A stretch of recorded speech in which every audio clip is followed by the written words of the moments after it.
Hello, everyone. Welcome back. And today I want to talk about a question that was left for me on my community tab. Someone asked, what is the best approach to convincing people of, or at least getting them to be more open about, MBTI or Jung's psychological types, especially when they reject these theories outright due to their reputation in conventional psychology?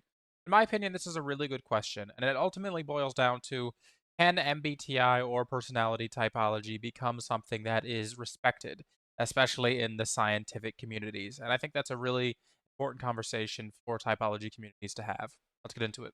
Before we can answer the question of whether or not personality typology can be accepted in scientific communities, we have to ask ourselves the question, why is it currently not accepted in scientific communities? And there's a few different reasons, and I'm going to go through a few of them here. Not all of them, but just the ones that I think are the most important.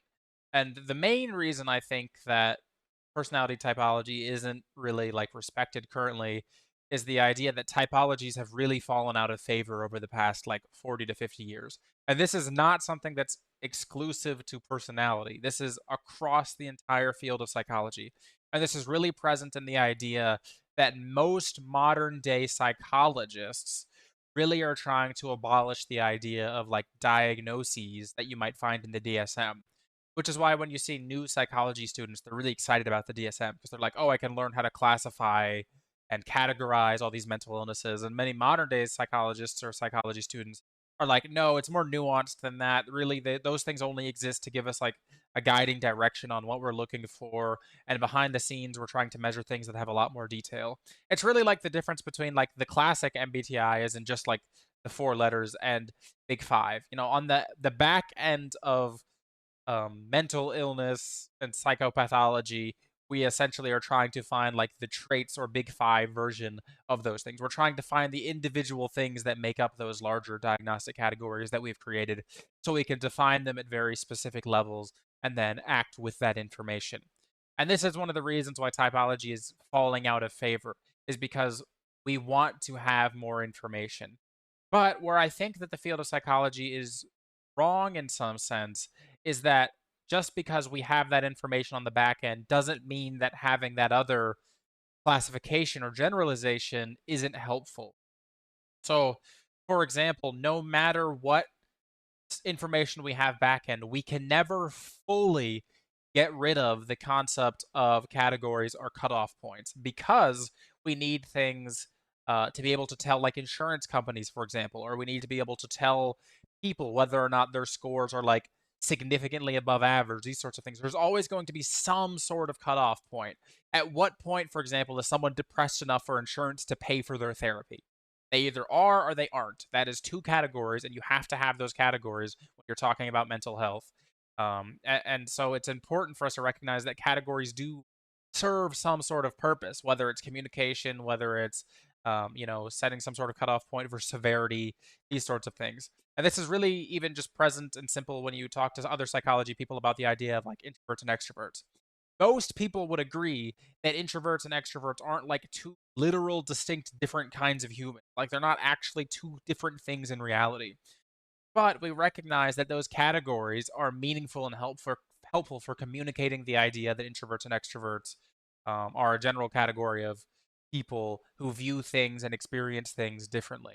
And I think that that style of categorization can be generally useful across many personality traits, not just ones that we find in MBTI. For example, with impulsivity, we can say that someone's impulsive versus not impulsive. You know, we have some sort of cutoff point to generally describe whether someone's going impulsive or not impulsive.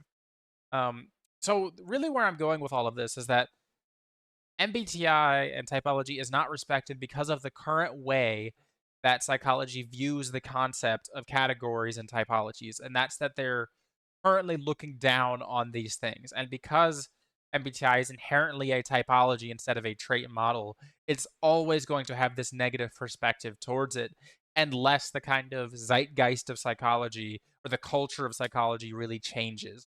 And that's something that I don't think is going to happen. I think it's very unlikely that we're going to see psychologists shift towards typologies again.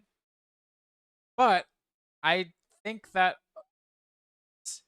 or what I think it doesn't mean is that typology can't still be helpful or it can't still be useful. I think typology can still be helpful and useful, what I'm trying to say. And that just because maybe it's not viewed as the most scientific thing in the world doesn't mean we can't find use for it in our lives and in general. I've said it 1,000 times on this channel at this point, but I think typology is most useful when you're viewing it as a philosophy, when you're viewing it as a general system for understanding yourself and others, as a framework for understanding human connection and cognition. And that doesn't necessarily need to be something that is entirely built on a foundation of science, because that can sometimes be an uphill battle. And let me explain what I mean there. Oftentimes, when we're trying to explain a scientific construct, we want to kind of build from the ground up and then get to this full idea of like, oh, we understand the basics, so then we can kind of define it more and more, and eventually we have this complete picture. But typology is something that really works in reverse, where we see and know that it has uh, applications and use in real life, but we don't currently have the full underpinnings of the things that are leading to that usefulness for application. It's the equivalent of like picking up a tool like a hammer and using the hammer or tool to do something. You may not understand how it does that or the physics behind it or why it works, but you can still use the tool. Or you could think of it with like a more complex mechanism, maybe something, I don't know, like a gun is the first thing that comes to mind. You can fire a gun without needing to know all of the mechanics of how the bullet's being shot out of the barrel and all the inner underlying mechanisms of the gun. It is still a useful tool for the person who's using it, even if you don't understand the underlying principles. And in my opinion, typology is something where we understand the use and we have the use as reality, but scientifically, we haven't found the underpinnings. Some people are trying to do that, and it's moving slowly. We have people like Dario Nardi, we have people working in other personality stuff. And honestly, I think that typology right now is a good shorthand and that it helps us classify and helps us understand, but we're probably going to end up moving away from it at some point for something more trait oriented, something that better describes what intuition is, for example. Maybe we understand intuition as a trait as opposed to like extrovert versus. I know this is like a really long ramble, but all of this is to say that I don't think personally that personality typology is going to be respected in the scientific community. I think it's possible, but very, very unlikely. And there's a few more reasons for that I want to cover here in just a second. Now that we've got like the big one out of the way, I want to talk about more reasons that are related to the people within typology as opposed to just the concept of typology. Because as of right now, I've explained why typology is hard for psychology scientists to grasp or, promote. But what are the things in the community that might be stopping us from moving forward? Well, there's a lot of bad science.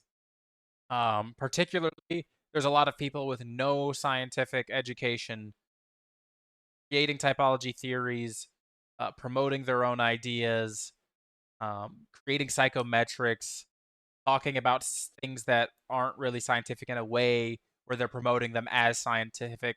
And I think that really damages the community because it just acts as further evidence for the people who want to discredit typology that the people within typology don't know what they're doing, or that they're not scientific, or that these concepts in general are not scientific. When we have all of these people, creating their own systems, creating their own theories, not substantiating them, promoting them as scientific when they aren't, it just leads to a jumbled mess of people who can't agree on anything and who are not making any meaningful contribution to typology. It's difficult though because I at the same time want people to theorize. I want people to come up with their own ideas and thoughts about typology.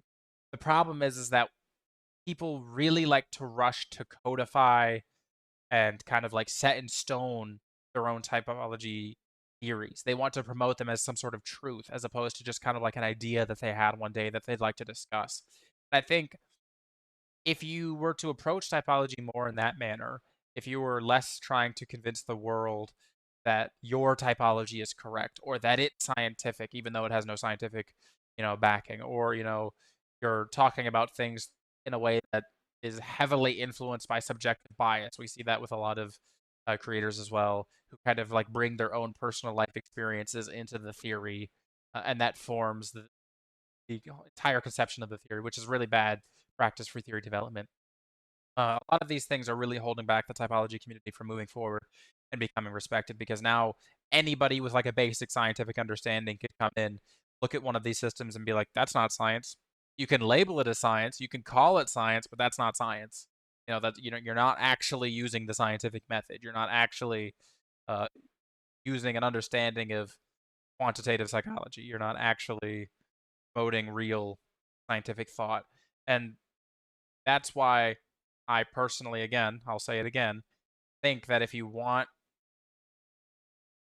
to have the best outcome for typology, I think it's best to move towards the idea of philosophy. Now, I very rarely get backlash from other psychology students or even professors when I mention that I like MBTI and I say, "Oh yeah, I like it. I like personality typology, but I really just treat it as more like a guideline or like a philosophy as opposed to a scientific thing. I really don't think it needs to be founded in science. It's just something that helps me a little bit in my day-to-day life, and I found it helps others." Then they go, "Oh, okay." Like that's generally the end of that conversation because if you're not trying to promote it as something that it isn't, you're not going to get as much backlash. And the difference here is that you want it to act as something between entire pseudoscience and like really hard to find science. And that's what typology really is. It's a generalized soft science. And if we treat it as that and we acknowledge its limitations, this is so huge. Acknowledge the limitations of typology. It has uses, it has pros, it has cons. Acknowledge the cons. If you're willing to acknowledge those and not treat it as the ultimate system that's going to solve everyone's problems all the time, then I think people are going to be a little bit more effective. And ultimately, this is to say that typology I don't think is ever going to be respected in the scientific community, but I think it can be something that can be not hated. I think we can move the needle away from like pure hate and then thinking it's pseudoscience towards a more softer science that can be useful in some certain situations. And I made a video a few months ago where I talked about the idea where they correlated Big Five and MBTI and other typologies to life outcomes, and they found that like astrology had zero correlation, MBTI had like a point 12 or point 13 correlation, and then Big Five had like a point 24 or point 25 correlation. And really, when you think about it, like that's where typology is. It's halfway between nothing and the hardest type trait sciences that we have at the moment. It's really that kind of middle ground where you're willing to say, okay, we're generalizing things, we're making things less clear in certain scenarios, but it's helpful for us to be able to understand ourselves and others through this lens that is more generalized. And specifically, where this is most helpful is within people who are not trained in psychological thought. The reason why personality types are helpful is because it gives common people a way to communicate about psychology and personality in a way that is useful and meaningful to them without having to obtain an entire degree's worth of information about psychology. All right.